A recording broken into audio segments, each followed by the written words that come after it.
warahmatullahi wabarakatuh. Perkenalkan, saya Nurbaiti Wahidatun, SPD. Saya seorang guru di SD Negeri Tundan Kidul 5, Kota Semarang. Sekaligus mahasiswi PPG dalam jabatan Angkatan ketiga tahun 2021 di LPTK Universitas PGRI Semarang.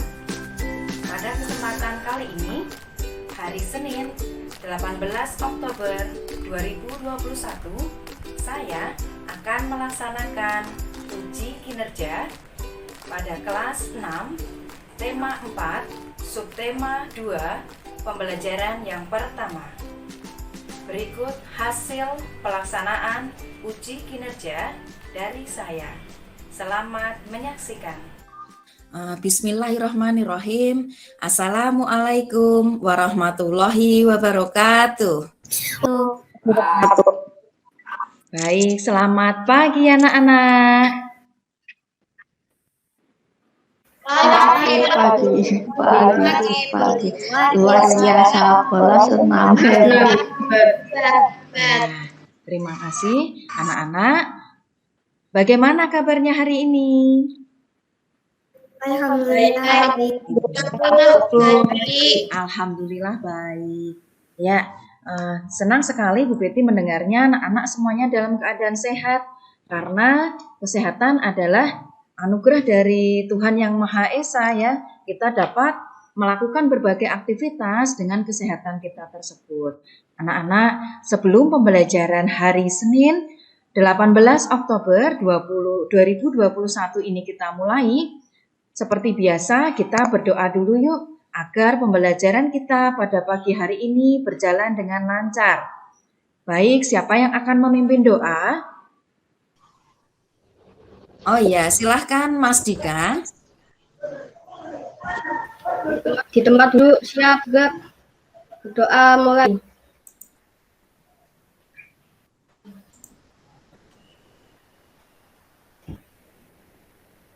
Doa selesai.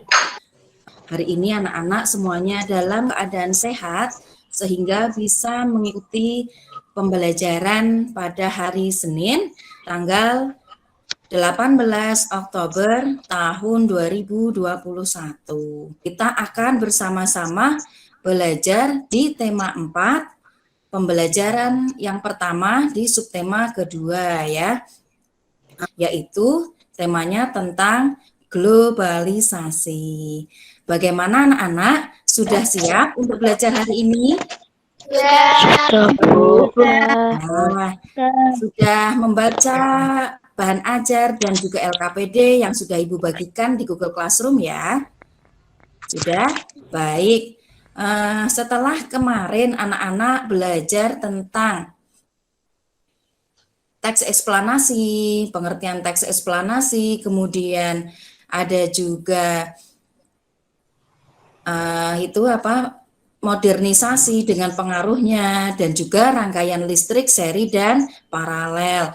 Nah, hari ini nanti anak-anak akan belajar ciri-ciri teks eksplanasi, kemudian globalisasi dan juga pengaruhnya, yaitu peran negara Indonesia di kawasan Asia Tenggara, khususnya di bidang sosial budaya, dan yang terakhir adalah bagaimana cara menghemat energi listrik. Baik, sebelum kita lanjutkan, Bu Betty mau dengar tepuk semangatnya. Tepuk semangat. Semangat. Ya.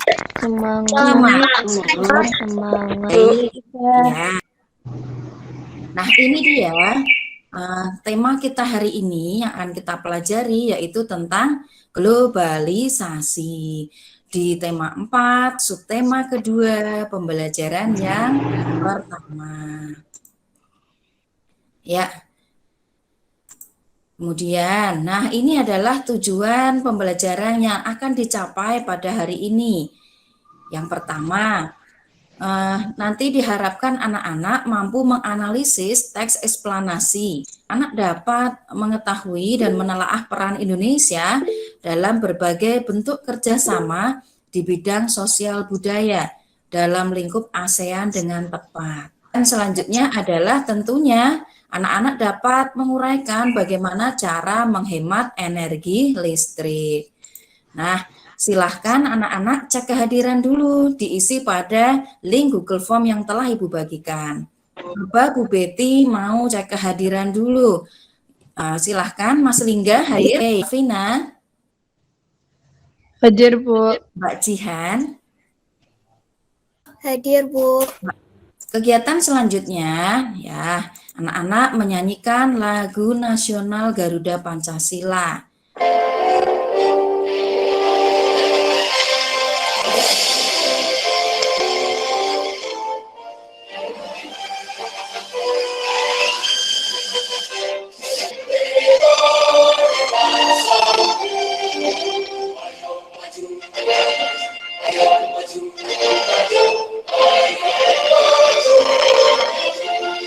Terima kasih.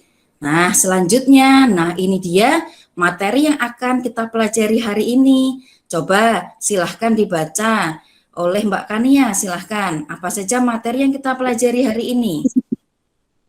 Eksplanasi kerjasama Indonesia dengan negara-negara di ASEAN di bidang sosial dan budaya, cara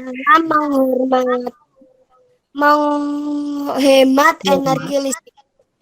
Ya, terima kasih. Itu tadi adalah materi kita hari ini ya. Ini ada sebuah teks. Nanti anak-anak silahkan mencari informasi penting dari teks tersebut. Coba dibaca dulu, siapa yang akan membaca? Baik, silahkan Mbak Eka dibaca. Menurut Mahsun, bahasa Indonesia memang hanya memiliki 90.000 kosakata, tetapi mempunyai strategi gramatikal untuk menciptakan kata baru, sehingga bahasa Indonesia merupakan bahasa yang kaya. Misalnya dari kata hati, banyak dikembangkan menjadi mata hati, jatuh hati, patah hati, dan lainnya. Terima kasih. Nah, dari teks eksplanasi ini yang berjudul Bahasa Indonesia dinilai layak jadi bahasa ASEAN. Silahkan anak-anak mencari informasi pentingnya ya. Kemudian silahkan dituliskan dalam LKPD di halaman 10. Setelah anak-anak berdiskusi dengan kelompoknya, anak-anak sudah menemukan informasi penting dari teks eksplanasi ini. Coba, siapa yang akan menyampaikan? Saya, Bu. Oh iya. Saya, Bu. Iya. Saya, Bu. Paragraf 1, topik masalah. Bahasa Indonesia layak menjadi bahasa ASEAN karena berasal dari negara terpenduduk terbesar. Paragraf 2, deretan penjelas. Menurut Mahsun, bahasa Indonesia hanya memiliki 90.000 kosakata, tetapi dapat menciptakan kosakata baru sehingga bahasa Indonesia adalah bahasa yang kaya. Terima kasih. Tepuk tangan buat Mbak Laudi. Ya. Oke. Tadi adalah penyampaian dari kelompoknya Mbak Laudi tentang pernyataan umum dari teks eksplanasi. Ya, bagaimana dengan Mbak Jihan? Silahkan sampaikan. Bahasa Indonesia dinilai layak menjadi bahasa ASEAN karena merupakan bahasa dari negara dengan penduduk yang besar. Bahasa Indonesia berasal dari negara yang berpenduduk 250 juta.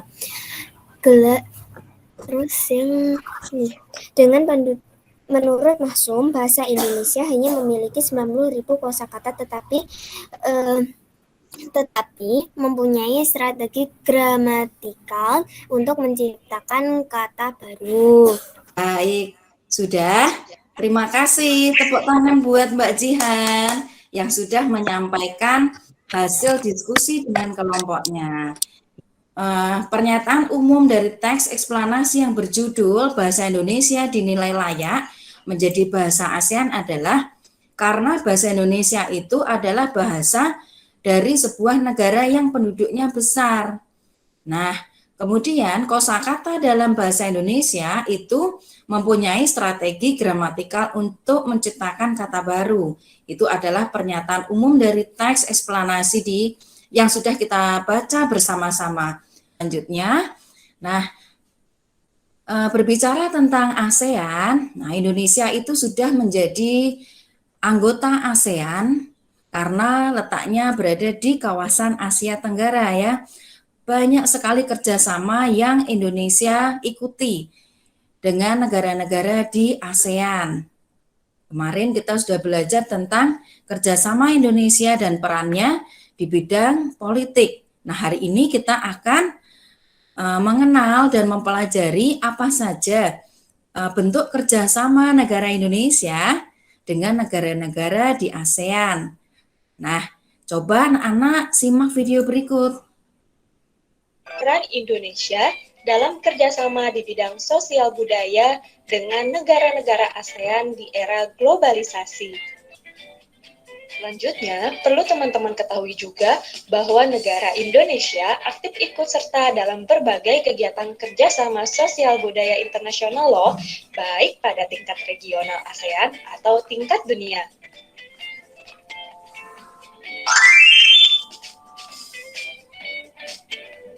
Oke teman-teman, berikut adalah kerjasama Indonesia dengan negara-negara ASEAN di bidang sosial. Bentuk kerjasama yang pertama yaitu memberikan bantuan kemanusiaan. Peran Indonesia dalam kerjasama ini yaitu Indonesia mengirimkan bantuan kepada negara-negara yang dilanda bencana alam atau konflik. Contohnya, Indonesia mengirimkan bantuan kemanusiaan untuk korban topan Haiyan di Filipina. Sekarang teman-teman akan mengetahui kerjasama Indonesia dengan negara-negara ASEAN di bidang budaya. Kerjasama yang pertama yaitu berperan aktif dalam kegiatan kebudayaan ASEAN. Nah, peran Indonesia dalam kerjasama ini yaitu Indonesia mengirimkan tim kesenian untuk mengikuti dan mempromosikan kesenian dan budaya Indonesia ke berbagai negara di dunia. Menurut video tadi, ada beberapa kerjasama yang dilakukan oleh negara-negara di ASEAN. Ya, khususnya Indonesia bekerja sama dengan negara-negara ASEAN. Ya kan? Coba Bu Betty mau tanya, kalau di bidang sosial, tadi apa saja kerjasama Indonesianya? Memberikan bantuan bencana alam, memberikan pengungsi bantuan, upaya memberikan bantuan kemanusiaan. Betul, betul sekali apa yang disampaikan oleh anak-anak, oleh Mbak Jihan, Mbak Laudi, kemudian Mbak Eka, bahwa kerjasama Indonesia dengan negara-negara di ASEAN antara lain memberikan bantuan kemanusiaan, yaitu bantuan untuk negara-negara yang sedang dilanda bencana atau sedang dalam konflik. Baik, pinter anak-anak hebat kelas 6, bagaimana kalau kerjasama negara Indonesia di bidang budaya, perannya? Yang pertama, aktif budaya mengirim kesenian budaya. 2, menjadi peserta dan tuan rumah berbagai kompetisi ilmu pengetahuan. 3, pertukaran pelajar. 4, peserta dan tuan rumah berbagai ajang olahraga regional. Iya, tepuk tangan dulu buat Mbak Jihan. Iya, hebat sudah menjawab pertanyaan dari Bu Guru tadi ya. Apakah peran Indonesia di bidang budaya dalam kerjasama dengan negara ASEAN? Yang pertama tadi, berperan aktif dalam festival kebudayaan yang diselenggarakan oleh ASEAN dengan cara ikut mempromosikan kesenian daerah Indonesia ya dalam acara-acara ASEAN. Salah satu bentuk kerjasama Indonesia dengan negara-negara di ASEAN yaitu membahas tentang bagaimana cara penghematan energi. Nah, khususnya energi listrik. Nah, negara kita juga mengajak kita sebagai warga masyarakatnya untuk melakukan penghematan listrik ya. Karena akhir-akhir ini kita merasakan bahwa suhu di daerah kita itu mengalami peningkatan ya akibat dari pemanasan global. Ya. Nah, bagaimana cara menghemat penggunaan energi listrik? Bagaimana coba? Dengan cara memilih lampu yang benar. Oke, salah satunya memilih lampu yang benar. Ada lagi selain itu apa? Mematikan lampu setelah tidak digunakan. Iya, pintar, Mbak Fadia. Mematikan lampu setelah selesai digunakan. Tidak hanya lampu, ada lagi AC. Mematikan kipas mematikan saat kipas tidak angin digunakan. saat tidak digunakan. Ya, Mematikan televisi. mematikan televisi saat tidak digunakan. Nah, pada hari ini seperti yang sudah kita persiapkan pada pertemuan sebelumnya, anak-anak akan melakukan percobaan bagaimana menghemat energi listrik. Baik, anak-anak sudah menyiapkan alat-alatnya ya. Ada apa saja? 3 buah lampu, ya. baterai, Ya. 3 buah bola lampu seperti yang nampak. Ini Bu Eti adalah lampu apa sayang? lampu hijau, Betul. Kemudian ini Ibu Guru Bu Eti juga sudah menyiapkan lampu. lampu Neon. Dan juga ada lampu, LED. kemudian ada kabel, kemudian ada fitting, ada apa lagi yang untuk memutus dan menyambung arus listrik. Kemudian pakai triplek. Setelah nanti anak-anak menyusun rangkaian listrik tersebut, silahkan membuat laporan kegiatan percobaan lampu hemat listrik. Nah, seperti yang ada pada LKPD anak-anak ya. Nanti silahkan dituliskan nama percobaannya, tujuan percobaan, alat dan bahan, dan juga langkah kerjanya. Dan yang terakhir, kesimpulannya silahkan ditulis. Baik, anak-anak, sekarang Ibu Guru membagi anak-anak menjadi 6 kelompok ya. Dalam kelompok itu silahkan membuat rangkaian listrik. Anak-anak sudah melakukan percobaan dalam kelompoknya bagaimana membuat rangkaian lampu sederhana. Ya. Coba silahkan siapa yang akan menampilkan hasil dari percobaannya. Assalamualaikum warahmatullahi wabarakatuh. Hai teman-teman, sekarang saya akan memperlihatkan rangkaian listrik sederhana menggunakan 3 buah lampu. Yang pertama, lampu pijar. Yang kedua, lampu neon. Dan yang terakhir adalah lampu LED. Mari langsung saja kita lihat. Yang pertama, kita menggunakan lampu LED. Kita pasang dulu ya. Kita hidupkan. Wah, terang sekali. Kita coba tes apakah dia panas. Ternyata dia tidak panas. Nah, sekarang kita matikan. Dan kita coba yang lampu neon. Kita pasang. Dan kita hidupkan. Wah, dia sedikit lebih redup daripada lampu LED. Langsung saja saya akan tes apakah dia panas. Ternyata dia agak sedikit lebih panas daripada lampu tadi. Jika lampu LED dia tidak panas sama sekali, tapi jika lampu neon dia agak lebih panas ya. Langsung saja kita copot lagi. Nih, sangat panas ya. Jadi kita langsung coba lampu yang pijar. Wah, jika lampu pijar dia warnanya lebih warna kuning. Dan kita coba tes apakah dia panas. Ternyata langsung cepat panas. Jadi jika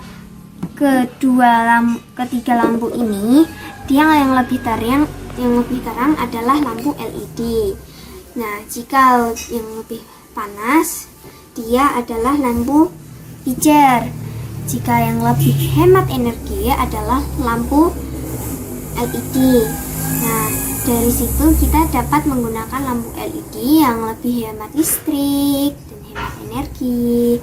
Terima kasih. Wassalamualaikum warahmatullahi wabarakatuh. Sampai jumpa teman-teman. Oke, tepuk tangan buat kelompoknya Mbak Kania. sudah berhasil membuat rangkaian listrik sederhana, melakukan percobaan cara menghemat energi listrik. Coba anak-anak, dari hasil percobaan anak-anak tadi, dari ketiga lampu tersebut, perhatikan kualitas cahayanya. Mana yang cahayanya lebih terang? Lampu apa? LED. Lampu LED. Nah, lampu LED itu lebih terang dari dua lampu lainnya. Ada lampu pijar dan juga lampu neon. Sekarang siapa yang akan menyampaikan laporan kegiatan percobaan lampu hemat listriknya? Saya, Bu. Kan?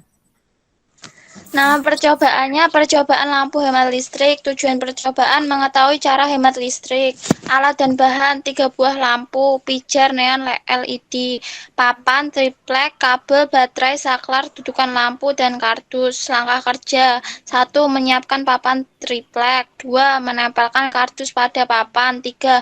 Memasang saklar, kabel, dan dudukan lampu. 4. Mulai melakukan percobaan dengan memasang lampu secara bergantian. 5. Memperhatikan lampu. Kesimpulannya, lampu yang paling terang adalah lampu LED dan lampu yang paling redup adalah lampu pijar, dan penggunaannya yang hemat adalah lampu LED. Iya, terima kasih. Tepuk tangan buat Mbak Fadia. Ya, Mbak, pintar sekali bahwa laporan hasil percobaannya tadi sudah disampaikan. Ada judulnya, laporan hasil percobaan, kemudian langkah-langkahnya juga sudah, dan kesimpulannya, lampu yang paling hemat energi adalah lampu LED. Ya. Ada menguatkan tadi hasil dari percobaan anak-anak. Ini adalah, video tentang cara menghemat energi listrik. Ini dulu, coba silahkan perhatikan. Assalamualaikum warahmatullahi wabarakatuh. Halo anak-anak. Nah, pada materi kali ini, pembelajaran kali ini, kita akan belajar bagaimana cara melakukan penghematan energi. Anak-anak tentunya sudah siap untuk melaksanakan praktik tentang usaha untuk penghematan energi. Nah, kali ini kita akan melaksanakan secara bersama-sama dengan mempersiapkan alat dan bahan seperti kardus, kemudian di dalamnya ada tempat untuk lampu, saklar, dan tentunya kabel yang tersambung dengan listrik. Nah, pada percobaan kali ini kita menyiapkan 3 buah lampu ya. Yang pertama adalah bola lampu pijar, kemudian yang kedua adalah lampu neon, dan yang ketiga adalah lampu LED. Ketiga lampu tersebut memiliki daya yang sama, yaitu 5 watt. Baik, langsung saja kita laksanakan praktiknya. Yang pertama dengan menggunakan bola lampu pijar. Dimasukkan ke dalam sini, kemudian kita nyalakan. Nah, beginilah nyala lampu dari bola lampu pijar. Nah, kita laksanakan yang kedua ya. Anak-anak sudah tahu bagaimana terangnya dari lampu pijar tersebut. Nah, ini dimatikan dulu, kemudian kita ganti dengan lampu neon. Nah, anak-anak melakukannya dengan hati-hati ya. Kita nyalakan. Nah, bagaimana dengan nyala dari lampu neon tersebut? Apa bedanya dengan lampu pijar tadi? Nah, anak-anak catat dulu ya. Kita lanjutkan ke yang terakhir. Lampu yang terakhir adalah lampu LED. Seperti ini ya.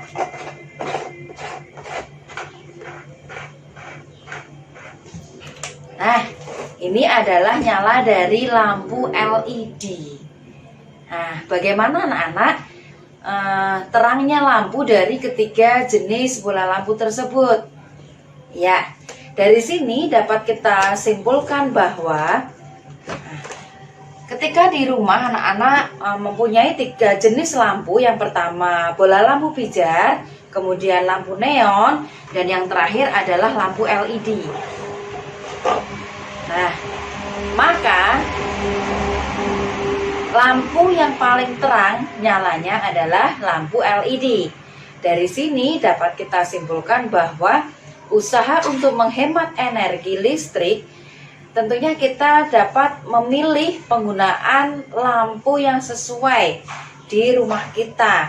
Kita dapat menggunakan lampu LED ini dalam rangka menghemat penggunaan energi listrik. Jika energi listrik ini dapat kita hemat, tentunya biaya pengeluaran untuk tagihan listrik, konsumsi listrik per bulannya juga berbeda. Nah, itu juga berpengaruh terhadap ketersediaan listrik yang ada di negara kita. Demikian anak-anak, percobaan kita pada hari ini. Semoga bermanfaat. Terima kasih. Wassalamualaikum warahmatullahi wabarakatuh.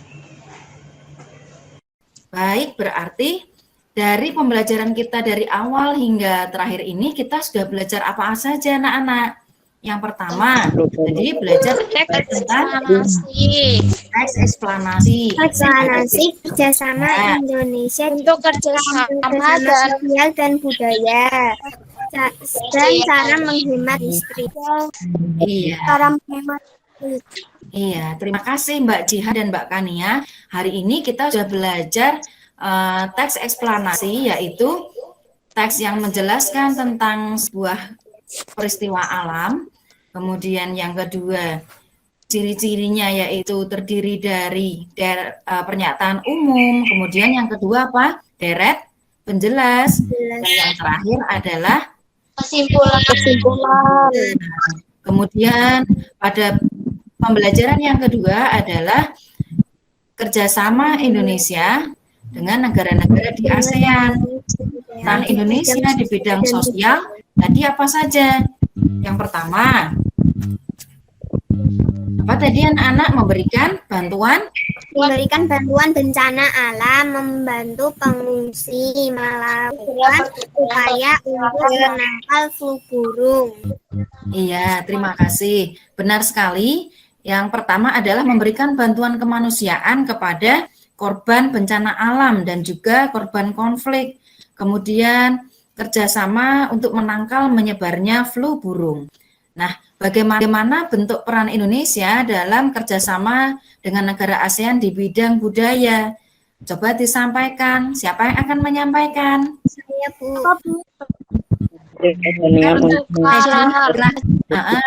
Siapa? Mbak Fadia. Coba silakan. Silakan Mbak Fadia. Yang pertama adalah mengikuti ajang perlombaan ASEAN, olahraga dan pertukaran pelajar. Dah, Bu. Ya, terima kasih. Ya, di bidang budaya, peran Indonesia adalah berperan aktif dalam festival kebudayaan yang diselenggarakan oleh ASEAN. Kemudian Indonesia menjadi peserta dan sekaligus tuan rumah di berbagai kompetisi ilmu pengetahuan yang diselenggarakan oleh ASEAN. Ada yang mau ditanyakan? Ya. Jika tidak, sekarang saatnya mengerjakan soal latihan. Baik, akan Ibu share linknya di grup WhatsApp atau di kolom chat ya. Anak-anak mengerjakan kuis secara online. Baik, Bu Betty mulai saja. Oke, Mas Dika sudah masuk. Ya. Silahkan mengerjakan.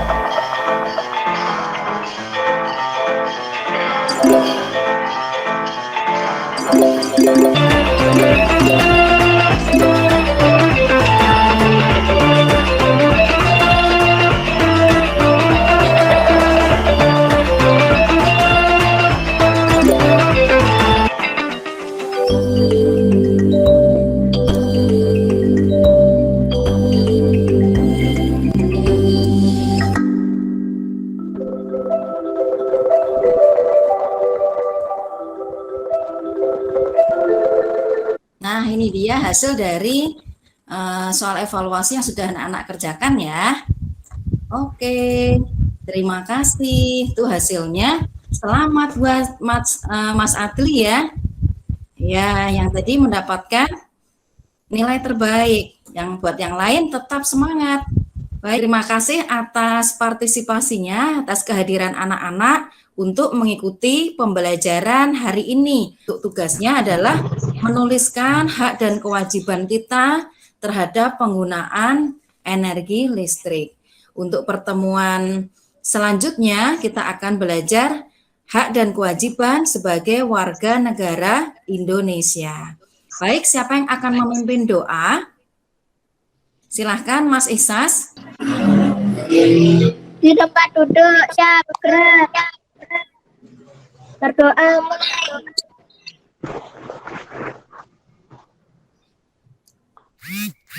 Berdoa selesai. Terima kasih anak-anak untuk mengikuti pembelajaran hari ini. Baik, Ibu akhiri. Wassalamualaikum warahmatullahi wabarakatuh. Waalaikumsalam warahmatullahi wabarakatuh.